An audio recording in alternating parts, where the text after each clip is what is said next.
everybody. Welcome to the show today. Today we're talking with the effervescent Frankie Washington and Matthew Blair. Hey, everybody. What's going on? Welcome to the show. Before we start, I just want to say Lindsey will be back. Sitting in a chair that's not really very close to her, though, is Elaine Perna, who will be joining me for a few times. Hello. Right. Welcome. So welcome, everybody. So glad to have everybody here. Hey. All right. Elaine, would you like to start? Oh, you put me on the spot. Way to go. Okay. First, I just want to say, Frankie, I love your art. I love your monsters and your robots, and always been a big fan of it. Oh, thank you. I just wanted to know, how did you get into sketch cards? Oh, boy. Well, I got into sketch cards back in 2009. It was a guy by the name of Stephen Frank who had contacted me via Facebook. And at that time, you know, I would just post my stuff because that's my mentality. Just put your stuff out, whatever, and see what happens. And he contacted me, and I didn't assume that he was for real. That was my first thought. I was like, he's just somebody trolling or whatever. And I really didn't take him serious. And then he was like, no. I like your stuff. And I got this company called Fifinity Productions, and we're publishing sketch cards. And I said, what are sketch cards? And he was like, yeah, they're like these 2.5 by 3.5 cards of original art. And I was like, oh, you mean like a storyboard frame? And he was like, yeah, but I guess like a micro storyboard frame. And so we went back and forth like that. And he said, well, I'm doing Archie. He said, I have Archie as a license. And I was like, ooh, okay. And so I said, I decided to jump in. So I think Archie was my earliest one. And then the Greatest American Hero. I could be wrong, but I know around that same time, 2009, he had The Greatest American Hero and Archie. So I jumped on those, and I thought they were fun. I thought they were a way to, the way I looked at it, I said, this might be a way to enhance my skill set. I also was in the mindset as an artist for my portfolio. I've always been like, I want to have the most eclectic portfolio ever, so that when clients look at it, they just see a bunch of different stuff. They'll see the same kind of art style, you know, running through it, but they'll be like, wow, this guy does storyboards, keyframes, layouts, sketch cards, trading cards, that kind of stuff. So I was like, hey, this is just another avenue where I can enhance my skill set and, just do something that's fun that will sort of bring me back into the quote unquote comic book kind of world, because I was working mostly in advertising. And advertising, advertising is fantastic. I wish everyone could get a taste, especially artists could get a taste of the old school studio. Like if you ever watched the show Mad Men, it had the flavor of that, where you're in the studio, it's very fast paced and whatever, and you're cranking out stuff. So it's very team oriented. I'm a very sort of team oriented kind of artist. I like working, because I work in animation as well. I love working with various different creative people to achieve one endeavor. And that endeavor is to make something awesome. And that, and then the client buys it. And then we all win. So that's my mindset. So when working on sketch cards, it was kind of cool to be like, yeah, I'm part of something. And it's these wonderful IPs, and just put it out there. Sounds really good. I actually like working for Fifinity. I think my first set was Lady Death, but I really enjoyed working for them. Yeah, which is funny. Which is funny that you say that, because I always tell people, I love kaijus and robots, but I also, it doesn't mean that I'm limited to them. Like I've worked on like the Lady Death. Remember Treasure Chest and Booty? Oh my goodness! Yes, I remember those sets. Oh man, I was on those, and so it's like, and then Upper Deck came, and I worked on pretty much a lot of their Marvel stuff, and then Rittenhouse, and then who was it? Bridget Marketing. When Bridget Marketing, when they finally got the Transformers. That's the one that blew my mind. Like I was like, I gotta be on that set. You were in heaven. Yeah, I did like an insane amount of cards, and I was working on other gigs too. But I was like, that's the Transformers. It's robots. I gotta be hardcore on that. But yeah, I enjoy drawing other things. But the thing that really gets me so excited is robots and kaijus. Isn't that something? And I know you love drawing the kaijus. It's like I do. You can make a Godzilla set, I wish. But I understand why it would be hard, because of the IP, the licensing. People don't understand. And I see fans out there, and they're always like, I want this and that. I'm like, you got to understand that this is business. And it costs money. to license IPs. They don't, and because fans, the thing about it is that fans are like us as regular folks. When we go into a store, we don't want to understand how the sausage is made. We just want the sausage. You just want to go in, get a package, and go, yeah, I want that. You know, you don't want to be sitting there and have to learn about all the other things that are going on. So that's the same way. Licensing IPs costs a lot of money. Then you gotta go back and forth, and then you gotta try to negotiate some kind of price. And then the licensor can, depending on who they are, can have a right to really come in and nitpick certain things. I mean, there's a lot of stuff. I feel for people who are trying to do these things like trading cards or even comics or any of that stuff, because they got to jump through a lot of hoops and pray that whatever their vision is, they can retain at least a smidgen of that vision, that it doesn't get too twisted and away from what their point is. We have talked to a few publishers so far now, and they're saying pretty much the same things that you're saying right now. You know, all the hoops you have to go through, trying to get your vision straight, which is really difficult if you're buying a license.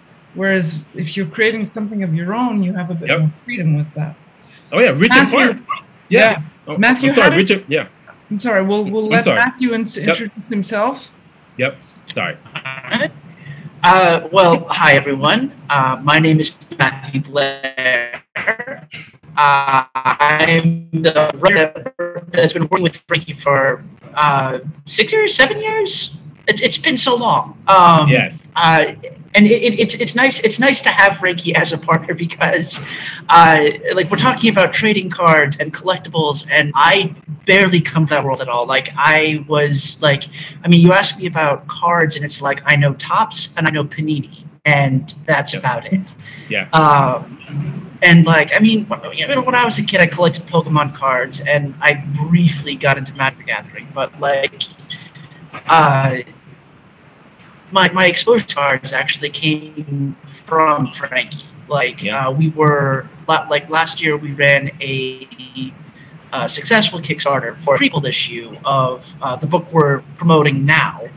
And Frankie was like, well, I want to do some custom sketch cards. And I was like, hey, that sounds like a good idea. Like, you know, it's small, it's personal, it's a good sort of like mid-level reward in between, like, you know, the stuff for the comic and like the really big stuff like Cadence. And I was like, yeah, that sounds really interesting. So when it comes to like the history of all this, I'm like, I don't know anything. Like, it's not my thing. This is Frankie's thing. So it's. And like a preacher, I'm preaching the gospel about it. That's it. I'm preaching the gospel about it. Yeah. Trying to spread the word up. I'm here to learn. I am. Yeah. So it's less of a. It's less of a.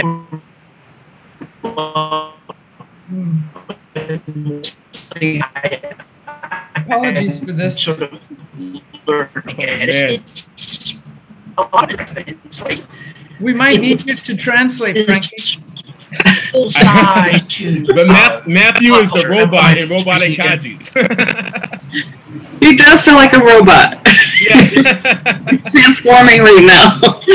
Oh my God! And that face. Well, there's also a garbage truck right outside. I'm doing this from an Airbnb in Seattle, so like there's a garbage truck. So that's why I was on mute. Yeah. Sorry. No worries, man.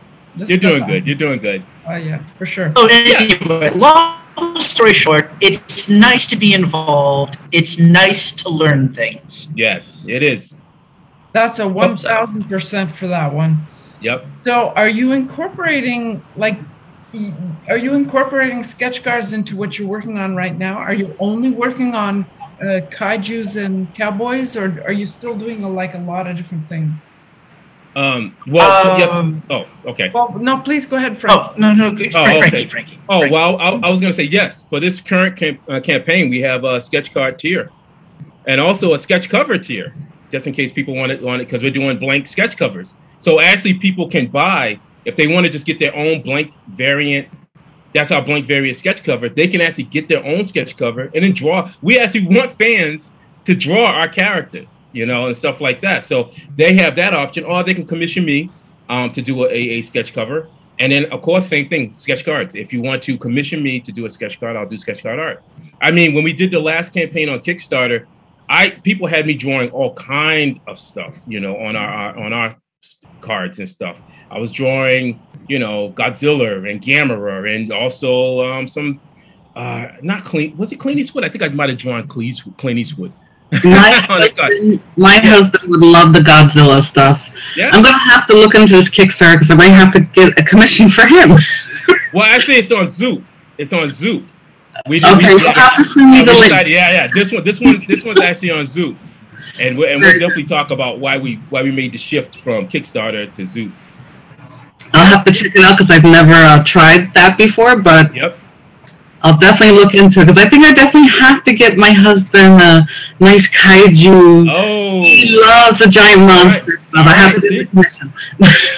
There's a lot of fans out there. There's a lot of, and that it's making me happy to see that the genre is getting so much attention now because it never went anywhere, but it's always been sort of low level. Like, you know, people will be like, oh yeah, giant monsters, King Kong, Godzilla, and that kind of stuff.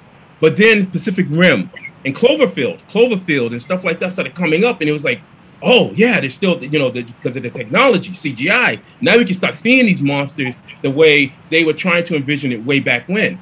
And now I love Pacific Rim. Oh, I love Pacific Rim. Oh, I love it. Me too. I got one of the figures. Hold on a second. I must have watched it about 10 times. The first Pacific Rim was really good.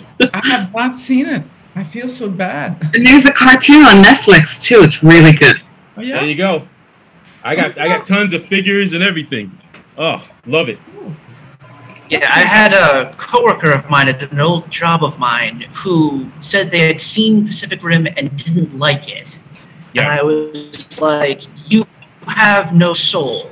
Like it's giant monsters punching giant robots and all outside. What it's like.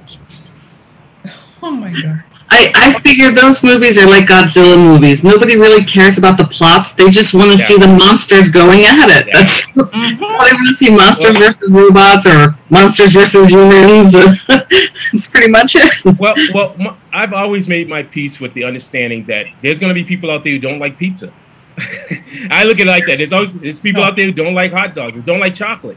Don't like, and that's their choice. That's just not a thing. But that's what I mean. They don't like it. So with that case, I sit there and I go, there's billions of people on the planet. There's billions of people on the planet. If we got even 1,000 people to like what we're doing, then I'm fine. I'm like, that's good. That's 1,000 people that are reading. So it's like, it's like, yeah, it's just such a small, like if somebody doesn't like, I go, okay, fine, you don't like it. But clearly there's a big chunk of people that do like it because they made the movie and they made merchandise from it and they made money. Yeah. I mean, people can say all they want, because I remember I was the first one when first Transformers movie came out. Of course, I looked at it and I was like, oh, this isn't like what I envisioned the Transformers would be when I was a kid watching the cartoon. But then I sat back, I had to take a step back and I said, but that movie made $1 billion. That first movie made $1 billion. And I said, that shut me up. I was like, what can I say to that? Is people that pay for that, are they clearly didn't, not like the movie. They paid money for that movie. It made $1 billion. So I just leave it to that. I go, well, there's a reason why people like it and like certain things and other things they don't like, and it's okay. It's fine. Yep, there's always a genre for everybody. Not everybody's gonna like something, but there's always going to be something for someone.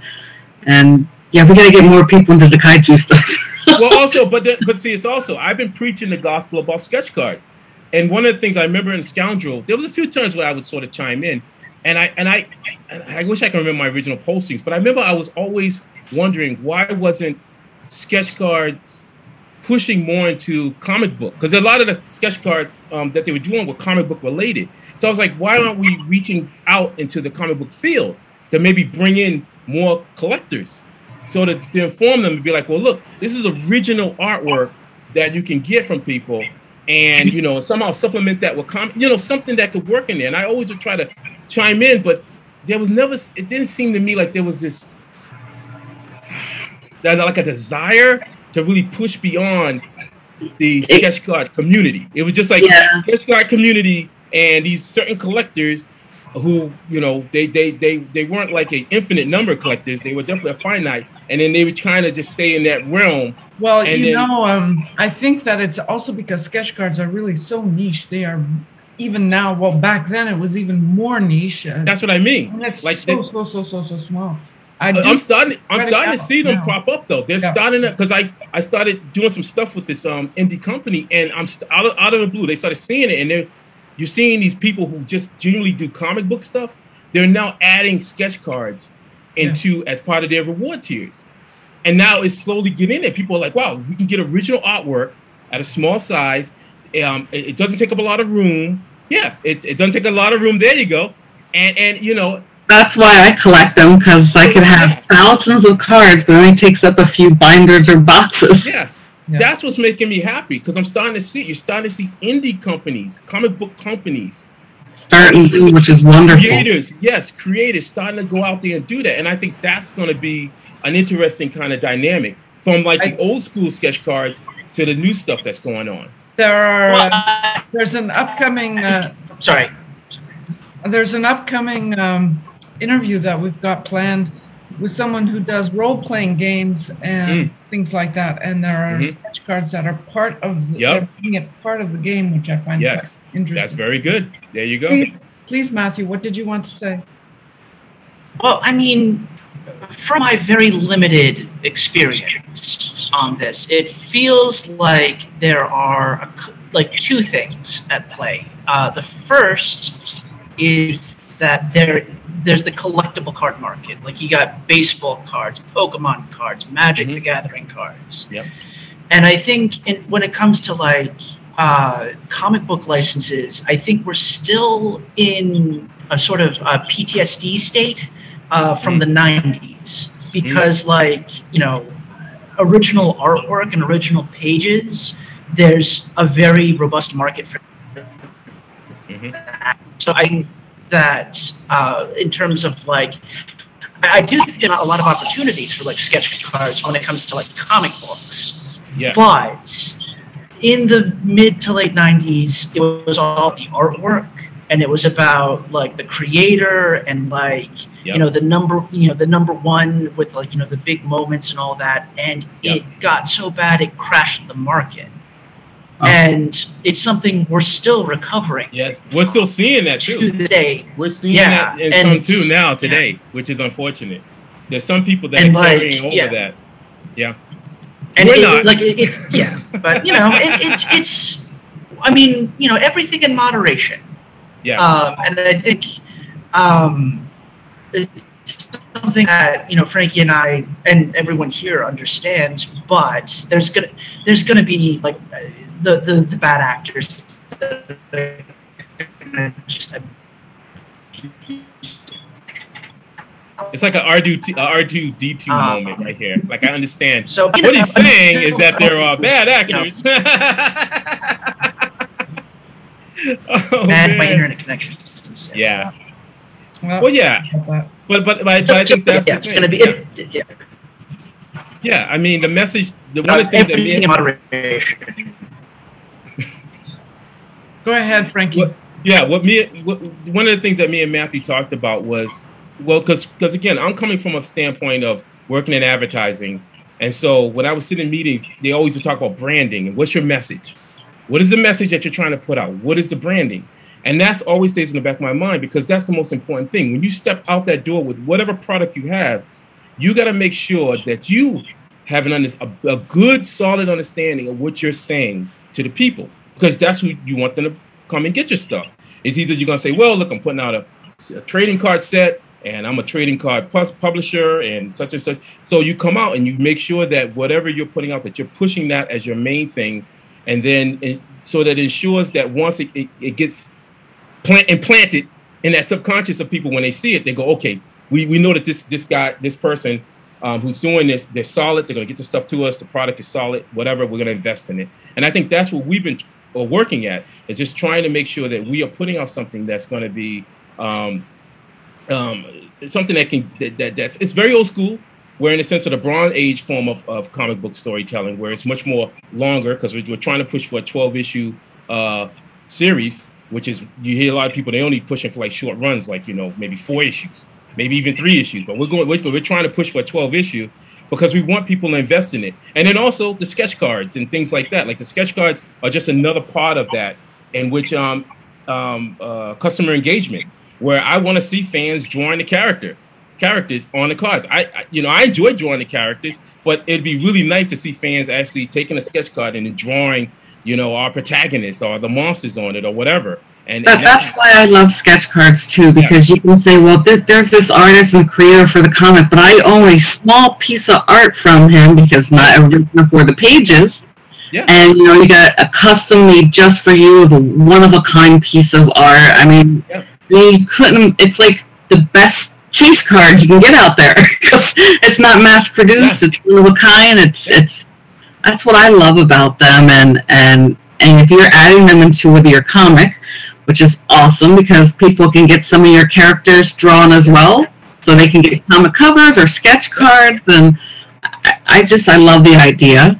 And they can read the story. I was speaking that to Tony because he wants to do his project in comic, and I said, we do a Kickstarter, just sketch cards in there too. There you go, yeah. So people read the story, and then once they start reading the story, then they start knowing who the characters are. Then they can draw. They can do their own, like, well, yeah, I saw this character, you know, our character, the cowboy Bewin. They're like, yeah, I see Bewin and he's fighting some guy. They can even draw their own version, which would, you know, make me so happy. I'll see. Which is awesome because I love seeing artists, other artist characters too, different interpretations. It's awesome. Oh, most definitely, most definitely. They'll show you things that you didn't think of. Yep. Yeah. It is so easy to make things and to get it out there these days. Like, I can go outside, put something on my phone, and everyone on the planet can see it. Yeah. So how do you make something special? Yeah. That's the truth. When it's so easy to make something. Well, that's right. You personalize it. Yeah. And like, I have a job where I work for Nike. And what Nike's starting to do is they're starting to offer custom shoes and personalized stuff that, you know, you can make your own starting. Yeah, that's it. See? And so it's, you know, it's the same thing with sketch cards and custom art and blank covers and all that. And it's taking that and making it your own and making it something so special that no one else will ever own it. No, right. Like, yeah. So it's interesting to watch on sort of a big, grand, macro level, as it were. Yeah, there you go. And it's so yeah, I shut down some programs, so I should be faster. All right, there you go. Out, so. I had to close my Facebook and everything, or it would have just been like ding every 10 seconds. Ding. No, I gotta shut that down. I'd love to hear, speaking of all these Kickstarters and stuff, which, as everybody already knows, I've got mine going on as well. And so it piqued my interest when... Congratulations, too. Thank you. There you go. I just want to throw a shout out to you. Congratulations. You're making it happen. I love Ulrich's books. Yeah. They're very informative. The fact that you mentioned Kickstarter, and then the fact that you have done Kickstarters in the past, obviously, and now you're trying something new, a different platform called Zoop. I'd really like you to talk about that a little bit and compare so far what you guys think of Zoop as opposed to Kickstarter. My first view, and mine is just a general overview. When Matthew first suggested it to me, my first thought again is that you know, we had success on Kickstarter, so why would we want to go over to something else, another platform? And the thing is that Zoop is so very new and stuff, and one of the key components is about fulfillment, which a lot of creators don't want to deal with fulfillment, and it's rightfully so. It's a headache. It could be an extreme, massive monster for creators. Creators want to create. Like, I'm more like, I want to be in production. I don't mind marketing, and I don't mind production, you know, which is in itself a huge task. Now you got to deal with distribution, and dealing with customer service and all that stuff with people. Elaine was all about that, yeah. Yeah, so that's pretty much what Zoop's about in the overall general what I know. So when Matthew said it, I thought about it. I took a moment. I just said, well, you know what? My whole life as a freelancer, working a freelance life and stuff, has always been about risk. It's like I've never shied away from taking that leap. The safety net has never been there for me. I went in it full force and I hustle hard and had a lot of doors shut in my face, but a lot more open. And so I said, why? In my head, I was telling myself this before I responded back to Matthew. I said, Frank, why would you not do it? And it's always like that. Everybody say, why wouldn't you not do it? Why? Because they're too new. They're the new kids on the block. And then I began thinking about Walmart and then Amazon. And when Walmart first was the king of the hill, and then Amazon came along, and then people were like, oh, what's this? And then Netflix. Then I all this stuff's going in my head, and I said, screw it.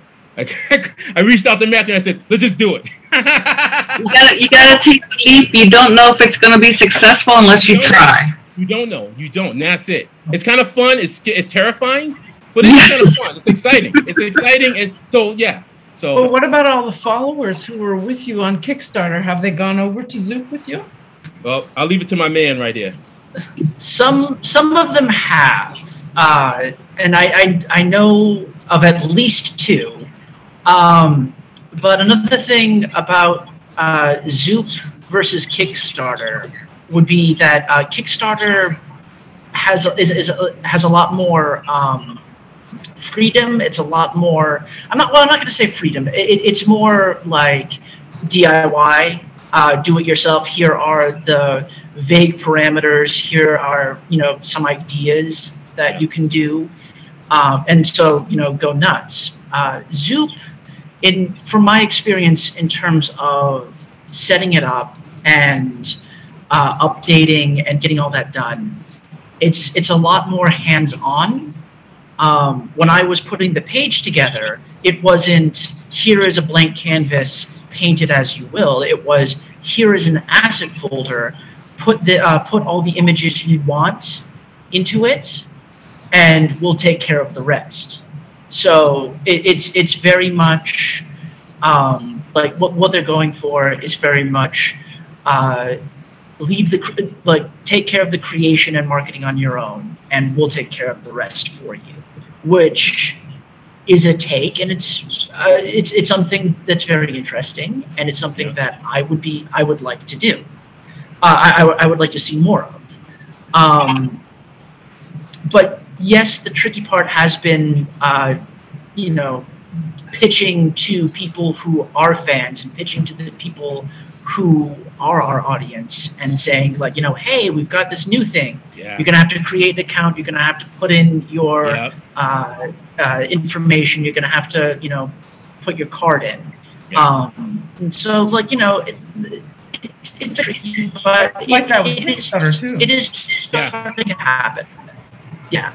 So it's not a recognizable brand. It's a new brand. Yeah. So we're going already going up uphill, because when you have I always call them like legacy brands. I wouldn't call Kickstarter a legacy because they haven't been years and years. But you think of Dunkin' Donuts, compared to, we're like the new mom and pa little store, coffee shop that just opened, and then there's like a Dunkin' Donuts right down there, and then you got people walking by and they're heading off to Dunkin' Donuts. And why are they heading off to Dunkin' Donuts? Because they have experience with Dunkin' Donuts. They might have went there as a kid.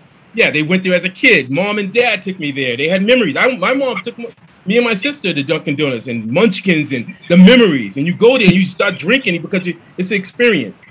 Zoop doesn't have the experience yet. They don't have any of that. So what they're banking on is the fact that people will come along, and maybe their capability of fulfillment might be the key component that will help sort of turn the tides for them. That's what we gotta wait and see. Like if our campaign gets funded, then the fulfillment stage, that's going to be interesting. Yeah, it's a definite.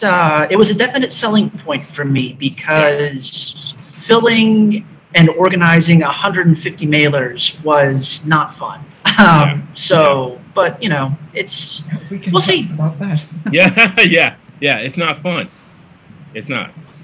You know, Elaine, is it something you think you might be curious to try at one point for Perna Studios?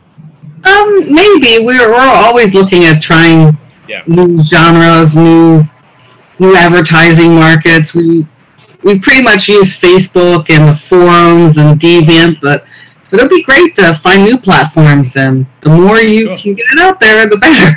Has Perna Studios done a Kickstarter yet? I can't remember. We have not. We've just produced them ourselves. But in the future, Tony does want to do a Kickstarter for his comic. And then his comic, once it's released, he wants to do a card set with his characters, too. Okay. So we'll be creating sketch cards. We get to finally see other people drawing his characters, which will be great. Sure. Yeah. But eventually, that'll be a Kickstarter. Yeah. You don't know yet. Yeah. Or I mean, Ingrid, have you ever thought about doing Indiegogo? What's your thoughts on Indiegogo? I actually, when 3 years ago, when I started this book project, I looked at Indiegogo, GoFundMe, Kickstarter, and I think there was something else I don't remember now. But because the people that I knew had already used Kickstarter, a little bit like you said, it was something familiar, and I actually quite like it. I can't say, I actually quite like it now that I know how to use it. And I don't know. But there are things I wish they'd change, like being able to block certain backers. But otherwise, because you do every once in a while have some who pledge and then they take it away and then they pledge. And they take it away. Yeah, I'll just say that I was actually one of the artists on the when Stephen Frank was doing the King Kong. He was doing a Kickstarter. I don't know if it was last year or the year before, but he was doing a King Kong, I think set or a book or some pinup book or whatever, on Kickstarter. And I was one of the artists on it and stuff. And I was like, oh, cool. Steven is Kong Skull Island. And what happened was it literally had made its funding. It had made its money. But at the last minute, somebody came and didn't pay whatever.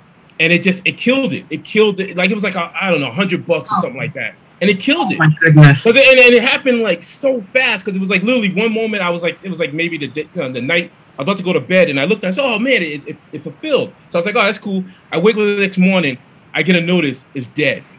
Oh no. That's kind of like, yeah. That's horrible, especially when it just makes the goal and then something like that kind of just blows it all up. And yeah, I wish that that option could be taken out as well. If somebody pledges, they should. There are ways to maybe kind of put it in your favor, though, to do that. If you kind of put your pledging, not your pledging level, but your funding level really low, lower than you actually need. Like you need, say, 5,000, but you put it at 3,500 or something. You have a better chance of it not failing. You may not make it all the way, but I mean, there is that, you know. But until when we did our Kickstarter, Matthew started it at 2,000. Yeah, and we kind of doubled. We doubled that on Kickstarter. We were about the kicker. The kick is going to be seeing how Zoop is. You know, so that's going to be the interesting. We're going to have to advertise Zoop a lot. You're going to have to post it everywhere and get everybody interested in it. You have to send me the link so I can make an account and check it out. It's definitely a grind. Which I've hustled up my whole life, so I don't mind the grind. I'm fascinated by it because I in marketing and doing promotion and stuff like that. I mean, you learn from these moments, and that's how you got to look at it. Even whatever, if things aren't moving the way you want it, you don't get angry at it. I see so many people who do these crowdfunders, and they're constantly looking at the numbers, and they're constantly and begging people, please, and it's like don't do none of that. I mean, the thing is that you got to be relaxed, you got to be strategic. Just look at it, pace yourself, and just say, okay, what do I need to do to get more notice? Get more people interested. Think about what you're saying when you're typing up about your this crowdfunder. You know, not everyone has this natural charisma I know. that you have. I mean, you're just like. Well, I had to learn this. I learned this, and I learned this. I learned this over years. I learned this over years of just working and just seeing people. But that's the thing. It was like when I first started back years ago, and I've been in the business for over 30 years. It's like I was just a young kid, 20 years. My own salt. I was all like, you can't tell me nothing. And I had the old schoolers who was like schooling me, and they were like, shut up, kid. That's old school. Like and I listened. I was like, I would always be like, yeah. You know, I'll sit there on the quiet and listen to them, and it was all just word. You hear these things, and they're telling you certain things on how to speak, how to talk, how to be patient. That was one of the big things my mentor said. Patience. Calm down. Yep. Think through it. Don't make rash decisions, especially with business. You can't make rash decisions with business because that's how you'll lose. You'll lose money. You'll just be like, oh my God, I got to throw a shirt. Maybe people want a shirt, maybe a hat. Oh my God. And you lose the message. Like originally you start out wanting to put a comic book out, and now you got like a whole merchandising section of like, you know, it's like exactly. You lost your message. Your message is you want a comic book out. You want readers. We want readers. That's our whole message. But we get our readers. We add some little add-ons for just to flavor it up, to flavor that you know. That delicious meal that we're trying to offer. You should have a cooking show on TV or something. Oh, those some garlic powder. Hold on. Those comic books are delicious. They're very delicious. Full of fiber. Lots of it. Good stuff in there. I have a question. I mean, because we could talk about that for like hours, and I'd like to have you both back to talk about your experience with Zoom once it's actually funded, and definitely want to have you both back on. And Matthew, I'm not ending this yet. I'm just saying I want to have you both back on for that. And Matthew, you've got to get a better connection. I want to ask a question now. Yes. If you don't break up. The question that we would have for the two of you, I would like to know, because you're both freelancers, right?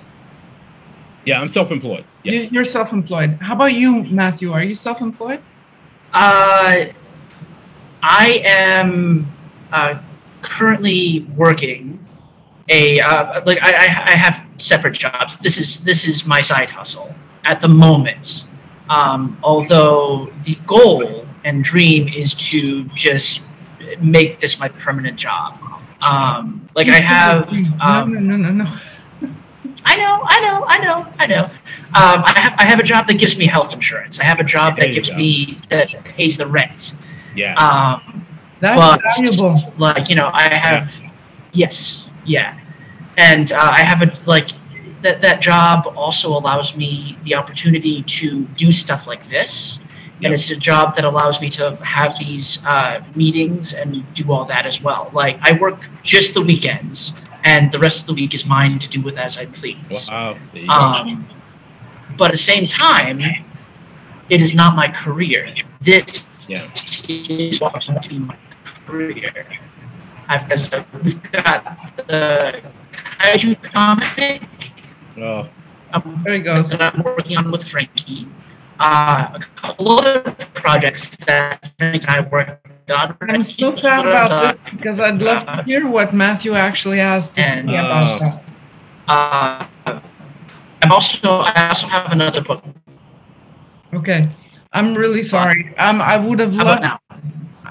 When you have a better connection, it's going to be super good. I want to know the balance that you do. It's okay. With a quote unquote day job and you know, you're freelance, because there are a lot of people who listen to this show who think it's the dream, you know, to be freelance. And it's amazing. It's also hell. I mean, it's a hustle. You have to hustle if you're going to be a freelancer. It's so funny when I go online sometimes and I'll get people who will respond to me and they'll be like, well, one day you'll make it. And I don't know how I look, but I'm gonna be turning, and I told anybody right now, I'm gonna be turning 52 in August next month. 52 years old. 22. I'm gonna So I'm immortal. But just that alone, that tells you. When I say I've been in the industry for 30 years, you have to hear that, because I think sometimes people don't. They don't even, and I've seen other people, peers of mine, who are also saying the same thing. They're like, years. People aren't hearing the amount of time. They're thinking that somehow it's going to happen. And think about it. Times have changed. Like when I first got into advertising or even freelance life, I graduated from art school in 1991. My first gig, I didn't work for 2 years, and it was on that third year that I worked in getting paid for art. That I was still doing like security, but leading up to when I was in art school and whatever I worked on, I did every job you can imagine. Landscaping, I was a security guard. That was the one. The security guard job was more like that. Possibly could have become my career. That was like one of those things where I had to talk with the company. It was a company, and they were like Washington, Mr. Washington, whatever. They were Frank. They were like, "You're really good. You're really good at doing this and stuff like that.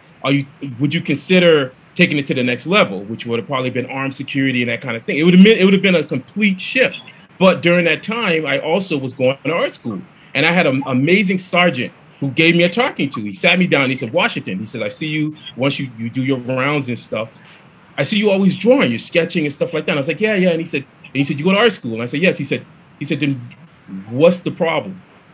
You've already made your decision up." And I said, "What do you mean?" He said, "You've made your decision. You're not just going to art school just for S and giggles." you know, he was like, you gone there, you made the first step. Now you got to follow through. And he was the first of many other mentors that I feel the universe sent me in my life. Various mentors who just came in my life and who would out of the blue come up like with these little points of just wisdom, and they'd just be like, "You got to do this. Don't give up." The art industry, and think of the art industry. That was a big thing for me. They were like, don't think of small things in the industry. Think of the art industry as this vast ocean. And so comic books is like a river. Sketch cards is like a river. Depending on how big a river it is, it's just a river. Advertising, a river, a pretty big river, significant river, a really good. If you can get in there, it's a really big river.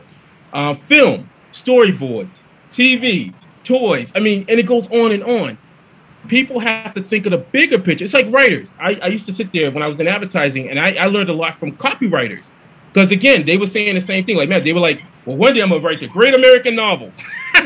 But I got to pay my bills. But what I respected about those copywriters was that they did not, they still stayed in the realm of writing. Like, they never stopped writing.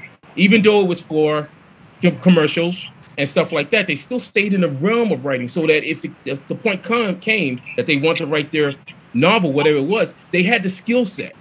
And I was like, that's the key thing. I must always get paid or make money drawing. I cannot be doing a job that takes me away from art. And I put that in my head, and that was in my 20s. I was like 21, 1991, 21. So by 23, I did one of those things where I looked at the skies, the heavens, and I said, the first job that comes to me, and that's a freelance or like an art job, I'm gonna take it. And I was working security, so I had stability right there. And a job came. It was for a new production company that was in Waltham, Massachusetts, and they were doing a film, and they needed somebody to do storyboards. And so I said, yeah, and it was a part-time gig, and I said, okay, I do it. And during that time, I didn't have no car. I was taking an MBTA bus, so I was still doing security, but then also I would hustle, grab a train, go all the way to Waltham. So I was coming from Boston to Waltham, back and forth. And it got crazy, and eventually I just said, hey, look, I got to take either one of these. And I talked to the people at the production company, and they said, okay, well, we'll take you on full time. And so that was the start. And then anything after that, I just was like, I got to make money. I got to make money drawing, period. That's how your mind, I got the point. If I want to eat, if I want shelter over my head, if I want to survive, I have a skill. People believed in me. I can't let them down. But even I can't let myself down, because I would be letting myself down. Why did I go to art school? What's exactly.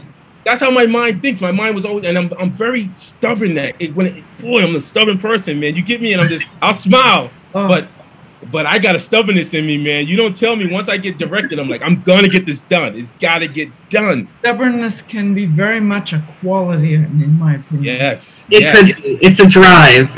Yes, you need a drive. Exactly.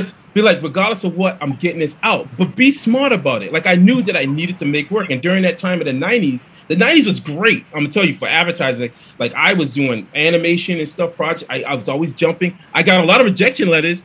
I learned how to write better letters. I learned how to walk into an agency when I had to carry my portfolio, and I'd be like, well, how you doing? They look at my stuff and they go, And art buyers, they look at it and they go, all right, well, we don't have anything right now. And I would sit there and I'd be like, well, thank you very much. Well, just in case, here's some samples that I did. And if something does happen to come up, then you know I'm available. And then I was just stuck, and I started learning these techniques of just like, don't come in with a grumpy face.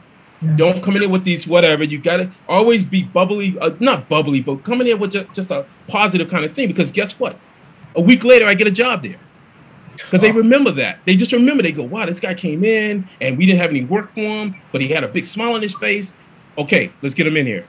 It's amazing the work. Yep. Yes. Elaine, you used to work, you used to have a day job, and now I think you are a full-time freelancer, right? Yeah. Yeah, I've had many day jobs. Yeah, there you go. When I used to live in New Jersey, I was a bartender. I worked in the casino. Yep. When I came to Canada, I worked at Canada Post, the post office, for 7 years. Yep. And once the Perna Studio stuff started getting bigger and more in depth, I had to kind of quit my day job because I couldn't handle that. Housewife duties in an Italian household, drawing, producing a set, it was just too much. So I just went 100% full on with the art and the card sets, and haven't stopped. It's very busy. When you were actually a guest on the podcast, I did ask you if you would ever go back to being like to a regular job, and you had said absolutely not. Yeah. Frankie, would you ever go back to being? Would you ever just me? Like yeah? Oh, I haven't done it in years. I don't even know. I mean, there was one point where like we always say, like during freelance life, there's going to be some little stumbles where you know, money could get real tight, and that's a good thing too. I always feel like I'm a collector too. So during the times when things were great, I collected artwork all over the place. Like I was getting artwork from really good pieces of work, and I love that artwork. But I also knew that if times got tough, I could use it as a way to, you know, flip it a little bit and make some money back and survive. And so I remember during 9/11, that's what happened. 9/11. Well, that incident that happened, and for a period, work got tight. I mean, it got quiet for me, and I was like, whoa, man, and I got nervous, and I had my own apartment and stuff, and I did some traveling and stuff and whatever, and I was like, ooh, I'm starting to hit in the savings. And I remember I talked to one of my peers, who's also a fellow commercial illustrator, freelancer, and I said, dude, I don't know, man. I said, I haven't worked 9 to 5 in years. But I guess I got to do what I got to do. And I remember the first thing he said, Frank, he said, excuse my language, he said, what the hell else are you going to do? You're an artist. Draw. He literally just said that to me. He just was like point blank. He said, draw.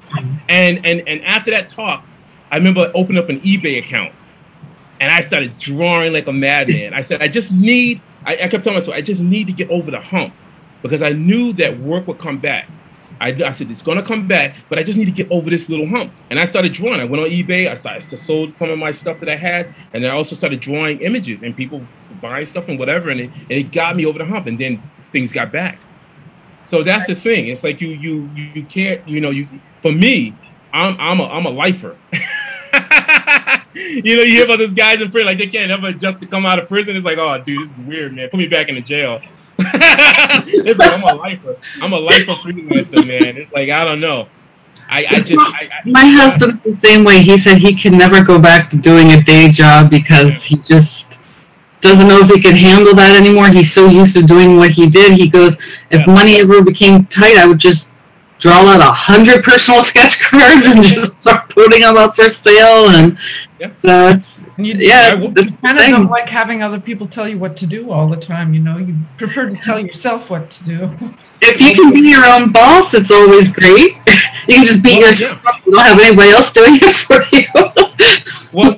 My wife Jess, she's now more of a, because she came from that. She came from that 9 to 5 kind of thing years ago. I think back in 2015, I feel like. And then what happened was she got laid off.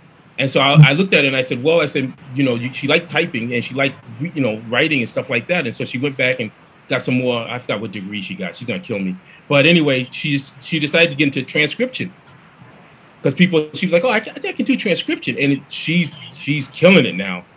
Work is just coming. She's now a full-time transcriptionist.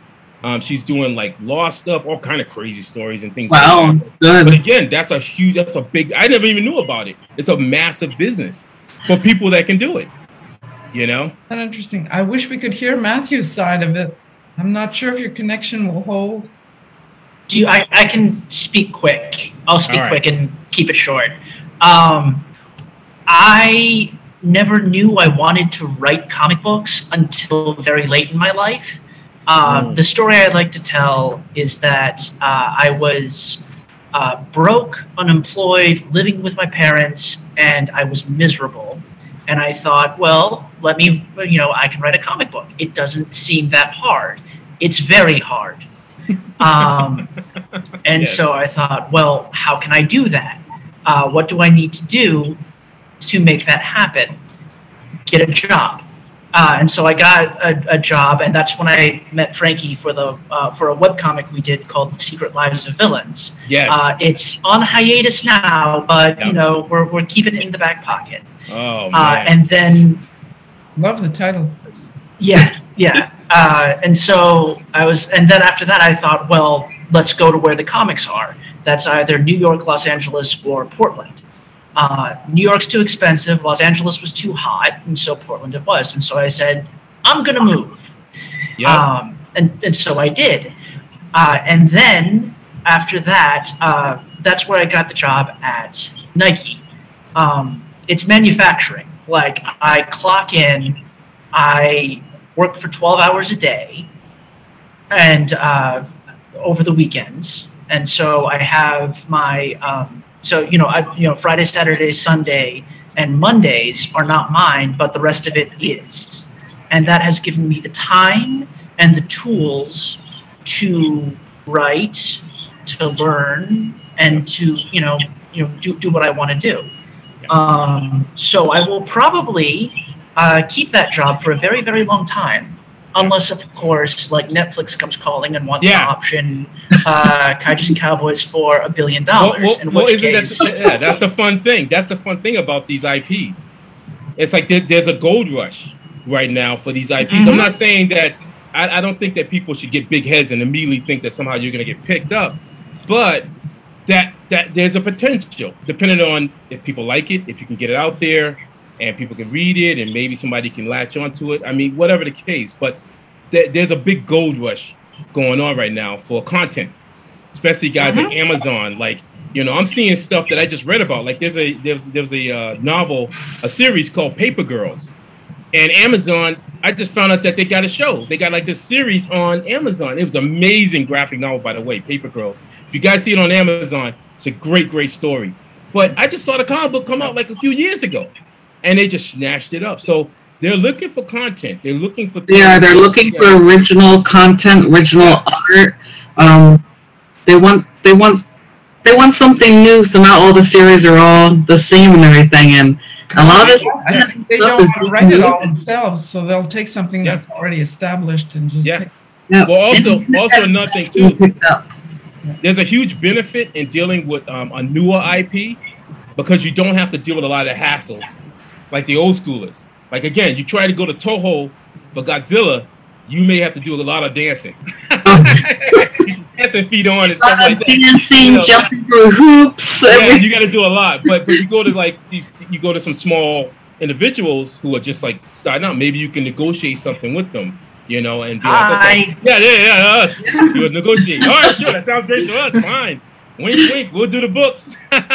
But so I can see where that'd be a great thing. But right now the key thing is we need readers, we need an audience, and that's our mission. Our mission is trying to build up our readership. That's what honestly, advertise it, and so many people. The more people that know, the better. Yeah, I want readers. You don't know. It's like I had. I'm sorry. Oh no, I was gonna just say I know I talk so much. But I did a show. last Saturday, Plastic City Comic-Con, and I had a moment at the show, and I'm glad nobody didn't film it. But what happened was, as I was drawing and stuff, some guy came up to me, and I saw it really quick. Like, he came up to me, and he put a book. He said, "Hey, Frank, do you mind signing this book? You did this."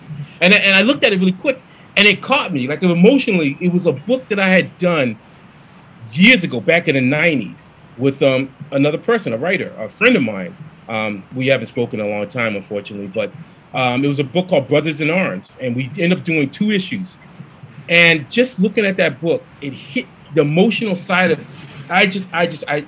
Tears began to come from my eyes because it was that powerful. Because my wife got up, everybody got up, and the guy felt bad. He was like, "Do you want a copy?" I said, "No, I have some copies of them." But just the fact that something that I did that's in the wilderness came home. Oh. It came home to me. Amazing. I don't want to get teary-eyed now, but it came home, and this person had it, and I was like, "Wow!" It's like, is this how it feels like on the other side when I got to meet my hero, Herb Trimpe, who did the Marvel Godzillas and Shogun Warriors and the whole. When I got to meet him and call him my dad, because he just looked at me and I said, "You inspired me." The first comic book I saw when my mom took me to Child World in Dedham, Mass, was the Shogun Warriors it was in a pack of bags of comics, and that's what I saw. And I was like, if Marvel can do that, I can draw these giant robots. And then he just looked at me and stuff, and I was like, maybe he felt that. How powerful that impacted somebody for a career change, and it affected me. It was like I was like, wow, man. And I composed myself back, and I signed this book, and I just was blown away that something that I created years ago had just come home to say, "Hello, how you doing?" That's amazing. I love that. That's what I want to experience. I want to experience that with Kaijus and Cowboys. I want to get to put it out there in the wilderness, and I want, maybe some child, actually a young person. It'd be really, really powerful if it's a young person who's just like me when I was a little kid. When I got to meet Kevin Eastman, all shaking, and I handed him like a picture of, I think I drew Leonardo, and he just looked at me and he said, "Yeah, that's a pretty cool thing, kid." And I was like, "Oh, thanks, gee willikers." It's like, it'd be kind of cool to have that experience, to have some young person come up and go, "Wow, man, I just read this, and one day I want to be," and I'm like, yes, that's why I do this, really deep down in the core of me. That's why I have no doubt that it's going to happen for you. Yep. This is going to sound very artsy, but it's its own form of immortality. Yes, almost. You're right. There's this movie on HBO Max called F for Fake. It is an Orson Welles movie. It's the last movie he ever directed. And it's really good. Highly recommend it.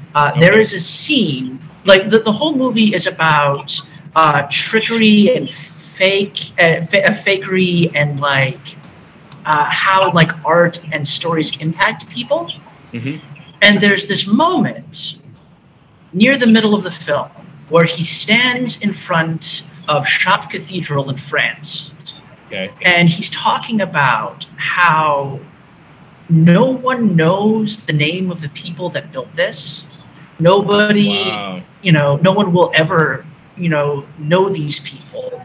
But these cathedrals were created by people who wanted to say, we were here, we exist, look at what we can do, look at what we believe in, look at what we are capable of. And Kaijus and Cowboys is nowhere on that level. Well, it's a bit different and unstable. But it's that same idea, like, art for a living, you create it because you have to. And like, I don't write because I want to, I don't, like, I make no money writing right now. I don't, I can't support myself on my writing, but I do it anyway. And when I was working, like, before I moved to Portland, I was working 5 jobs. Like, I was waking up at 3 o'clock in the morning, and I was going home at 7 o'clock at night. And it was awful. But the idea that I had, the idea that I had this, and the idea that I was creating something, and the idea that I was working towards something greater. Yes, yes. Was like that kept me going. That kept me sane. Yes. And like, so you know, donate to our book. Yeah, there you go. No, that's the truth. That's the truth, man. It's like anything. Same thing like sketch cards and whatever you create and you put it out there in the cosmos. I see too many. I'm seeing too many artists and too many creative folks asking people why they should do something. If you are a true artist, a true writer, you don't need to ask anybody why you should do something. You should just do it. You're doing it for yourself as well. You know, exactly. This isn't committee. This isn't like I didn't ask a committee what I should do. We just did it. We didn't sit. Me and Matthew didn't sit there and say, "All right, let's go out and ask a committee. What do you guys think? We're gonna do a robot. Here's an idea. Here's the pitch. There's a robot cowboy, and he's gonna go fight these giant cats. What do you guys think? It's just you just do it. That's the whole basis of all the stuff that we enjoy, from the underground comics, to the indies. Yeah. Incidentally, that's actually how Kaijus and Cowboys started. It started with me sending Frankie an email saying, "Hey, you want to write a story about a robot wearing a cowboy hat and a duster who fights Godzilla?" Oh, was it? Oh, yeah. Well, but it's between us. We weren't like asking anybody else out. You say Godzilla, you have me in. I'm like, yes, let's do it. I was like, all right. I was like, we got something here. But yeah, I mean, I think the thing about it is that art to me, there's this rebel side of art that I love. I'm a hardcore. I love guerrilla marketing. I love the fact of people who just, it's almost like they just go out there and they just put their art out there and they go, there it goes, and they walk away. And then you can decide what you look at it, you view it, or you read it, and you go, okay, I like it or I don't like it. That's the kind of artwork I like. That sense of art or writing. You know, I don't think that it should be always committee. I think that committees work when it comes to like product, like, you know, what's, you know, dish detergent. Is this the right dish detergent for dishes? Yeah, you may need a committee to kind of, or the right flavored ice cream. Yeah, you may need a committee to kind of figure that out or whatever. But for us, all of us who are on the indie level, the whole point of it is that we're rebels. We're the punks. I really do think you're right about that. Especially if you really feel you've got to do something, you should ask anyone. Otherwise, things will just end up being the same all the time anyway. How many chefs do you need to do the recipe? If you fail, well, you're going to fail anyway. I mean, but if you succeed, well, then you haven't tried. That's amazing. Yeah. The worst thing you can do is die. No, the worst thing there we go. See, that came through real clear, didn't it? Well, no, I don't mean that it's a bad thing. Like, Can you die? The worst thing you can do is fail. How's that? Oh, the worst thing you can do is fail. This is why I love this guy. This guy's my brother, man. And then you die. Now you can tell where the writing's going. And I'm gonna tell this really quick. Matthew is an amazing writer, and I'm not just saying it just to pump him out or anything. Matthew does stuff which I love, is the fact that he believes in telling the story, and he's and even when, because I can't say everything because we've already done up to issue 4, already done like art wise and everything. And Matthew did some stuff in issue 4 where I actually wrote to him and told him how it affected me. And I love that. Like, I explained it, and he said, yeah, Frank, and whatever. And so but I love that. I love the fact that he did things. He wasn't just, you know, doing stuff to be like, you know, like, well, I'm not going to talk about other companies or whatever, but I don't like the idea when people take characters and then they feel that these characters can't have a story and then they can just kind of end. And then you can start something new. That's the point. That's the point I'm trying to make.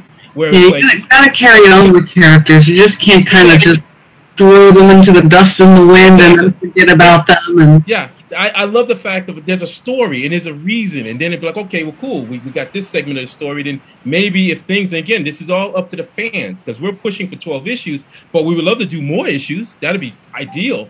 And then so the thing is that it's up to the fans if they can read it. But I'm telling you, the stuff that we've already done, that's why it's so important. We gotta we're up to 4. Then I'm gonna be jumping back on 5 once I handle some other stuff.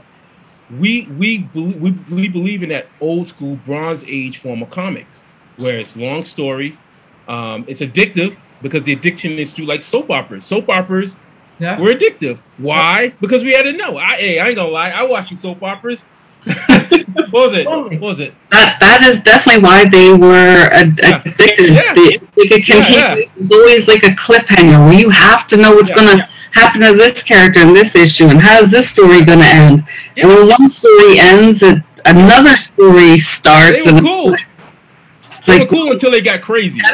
They were cool until they started bringing in, like, they were trying to bring superheroes and demonic stuff. I was like, whoa, hold on a second. This is about humans. Was that Passions? Yeah, no, actually, I think I was really into All My Children, I think, at the time. All My Children and One Life to Live. Those are the two that snagged me. And I was like, oh, my God. But the characters, I was like, wow, because I was really into how the characters interacted, dialogue. And I was like, oh, man, I got to see what next week. But that was that addiction. It was a good. I call it the good addiction. It's a good addiction where you invest. There's an investment in the story. You want to read about it, and I think that the form of writing that we're trying by to the characters and all that. Yeah. You want more. General Hospital was mine. Yeah. Oh, there you go. What was it? P.T. Barnum, always leave them wanting more. Yeah. Yes. So, how do you expect people to buy into something? You want them, to get into it and not be like, oh, I don't. This is just nothing. Fly by. Well, talking about leaving them wanting for more, we're gonna have you back on when your Zoop. That's it, Zoop. Zoop ends. Zoop? Yes. Zoop. What an interesting name. Yeah. Zoop. Yeah. Zoop. Zoop. So back on, so you can give us a report. I remember it now. Oh, there you go. Where can everyone find you, Matthew, and you, Frankie, and then your comic project on Zoop or elsewhere if you have a website or Instagram or share? Twitter. We have a Kajus and Cowboys page on Twitter, which we're finding that Twitter is the place if you truly are looking for an instant engagement with people. Like if people come back and have questions, like I saw this morning, Matthew, some person was, they were asking about the comic, and then Matthew was able to instantly be able to talk to him, and then I added on to it. So I find it to be a pretty good place. It has its messy areas, but it's gotten a little bit better, I suppose. But really, if you stay on point, then you'll be fine. You're able to engage people much more than than I've seen on Facebook. Facebook has been okay, but sometimes there's so much on Facebook that you get kind of drowned out. Instagram, I do some postings on Instagram, but I would say Twitter's probably our main arena for getting information out about the book. Twitter. And where is your Zoop? It's on the front page. Yeah, it's on the front page. If you go on the site, they do fulfillment, and they're also pretty good in terms of like marketing. Yeah, they are. Their projects and their brand.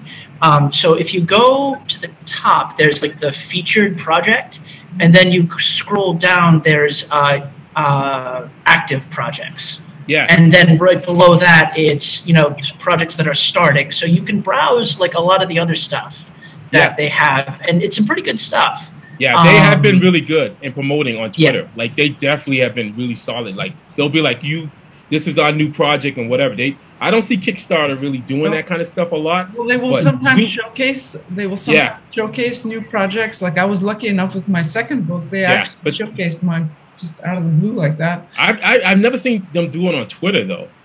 Like they'll do it on their page. They'll do it on their page, but Zoop is like on Twitter, and they'll be like, hey, you need to get this book and check it out. Yeah. That's really good. They will like everything you say about your book, and they will retweet most of the things you say about your book. Especially if you tag them too. Yeah, if you tag them as well. Yeah, they're really good. So on that, Thank you so much for having been on. Elaine, do you have anything you'd like to ask that oh my goodness. Not that I can think of. I am so not good on the spot. On the spot. On the spot. Go. My goodness, there's not really much. I do want to look into the blank comic cover. I definitely am interested in getting a commission for my husband now. So, because he loves the kaiju stuff. So, I'm gonna go look in, and I'll be contacting you soon, Frankie. well, that's it. That's the thing. It's like you go on there. If you decide to go that route, then I have a sample and stuff. And usually, I always tell people, like it was funny when I was at the Comic-Con. some person commissioned me for a cover, and then they were blown away. And I was like, I believe in trying to give people their money's worth, because my greatest asset that I have is my reputation. Exactly. I tell that to every person out there who, if you're out there as an artist or a creative person, your biggest asset is your reputation. Exactly. You don't want to be known for just doing quick little tiny sketches that really weren't worth the money. You're going to be known for always putting your all into everything, no matter what it is, a sketch, a commission. Yes. And yeah, your reputation is pretty much your life, everything. That's why think before you start trying to put posts out there. If you're feeling really emotional, what I do is I get up and I go talk to my wife. Or I'll count to 10. Drink some juice. Don't let emotion guide you, because emotion is the worst thing for any business out there.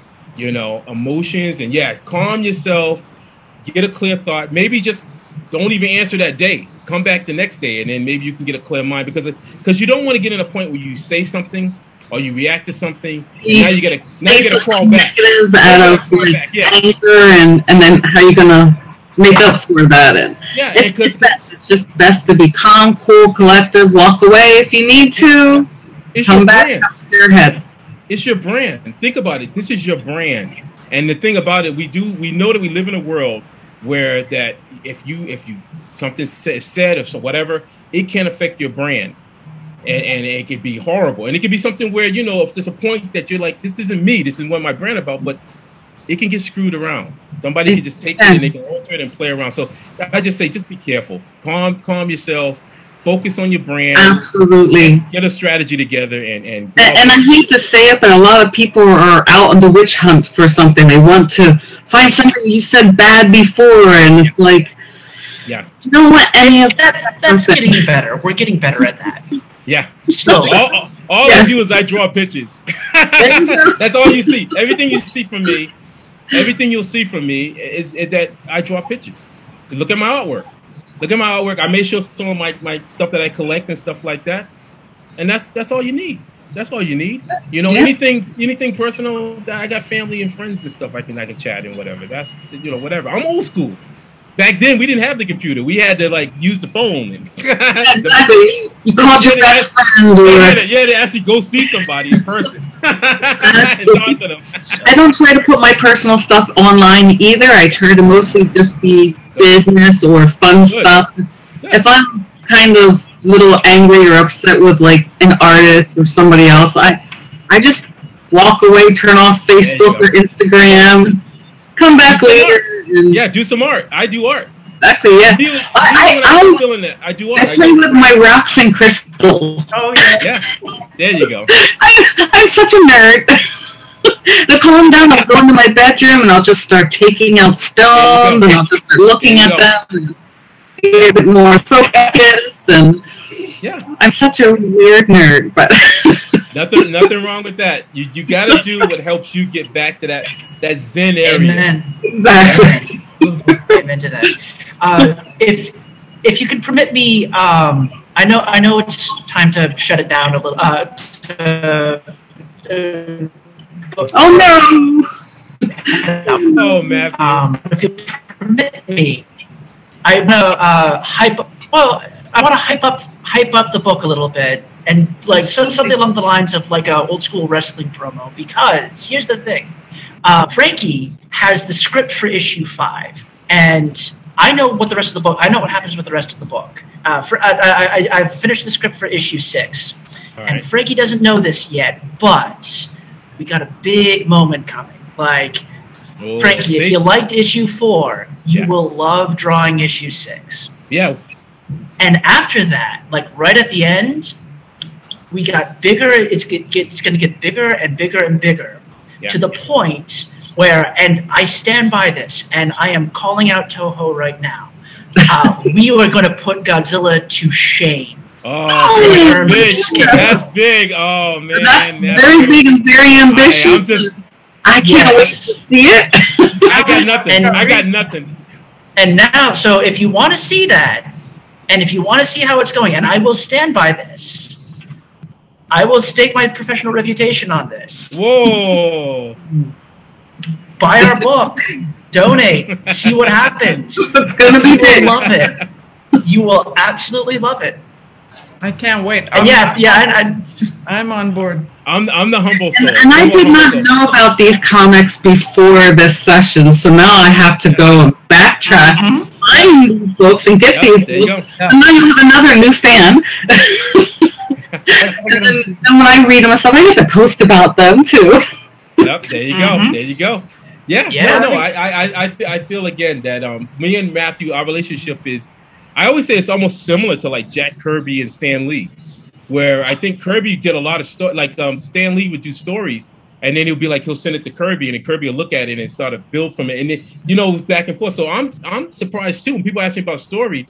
Like Matthew sent me an outline, but that was a long time ago, and I always know that things change. That's just how it is. It's like from the point of an outline to when you finally get scripts in front of you, there's gonna be a lot of changes going on, and so I'm reading some of these things for the first time myself, which is great. I kind of like that because it's fresh, it's new, and then I can sort of look at it, and then once I start the thumbnail process, then I can go, okay, wow, okay, I can build on stuff and whatever. So there's a lot of this great kind of synergy that goes on in between, a lot of creative energy. So It's a marriage. I'm excited. Between the two of you. Yeah. Well, Frankie has so much energy now. It makes me really want to go and look at this book. Yes. Thank you so much. Matthew, the next time you guys come on, you get a better connection so we can actually I'm working on talk. it. I'm working on it. All right. Great. Okay. If the campaign's successful, the first thing on my list is a new computer. So There you go. That's a good investment. That's a good investment. All right, Matthew, Frankie, I'm going to be asking you for all the links to everything so that I can include them in the show notes. Oh, great. And all that Fantastic. stuff to share it. Okay. Elaine, thank you for being my co-host today. Oh, thank you for having me. Good to see you again. Yeah. Amazing. Some faces to the artwork. This I is know, my very I know. first time. I've seen it. I'm always seeing photos of you on Facebook, but I kind of hate photos of me, so I never post photos of me. Even my friends tagging me in the picture, I'm like, no, I look horrible. No. That was great to meet you. No, you're great. No, you're great. Yeah. I've been following Frankie for many years. I love it. Yeah. No, it's great. It's like we've all had our journey through sketch cards, and it's been interesting. I mean, I look at sketch cards as it was a fantastic moment. I'm still actually in it. I'm actually doing stuff with Richard Park with his Ultraman set. As soon as he got the Ultraman set, I was like, all right, dude, I'm on. Yeah, those are nice. Those are really nice. So again, it's like I got my foot a little dipped in there as well too, because it was a great learning experience. I got to meet a lot of great people: Lock Lim, Roy Cover, of course, Nar. Roy Cover I've known from the digital webbing days. Wow. That's digital webbing. Oh yeah, I remember that. Yeah, that's a long time ago. And then of course, Julio Nar. Oh, he's like the Exelon. Like again in sketch cards, Matthew. There's like the. There's those who go like he's like at the top of like the king level. So. Yeah, he's on a high. I mean, his work is like phenomenal. In sketch cards, almost everybody knows his name. Yeah, everyone knows. He's on Twitter now. I just saw him this morning on Twitter, and I actually said, "Oh, dude, you finally made it over." So he's he's starting to get into Twitter and stuff. But I mean, it's just a lot more. I mean, Sana Yu and God, just so many people. That and I learned a lot. Some blanks.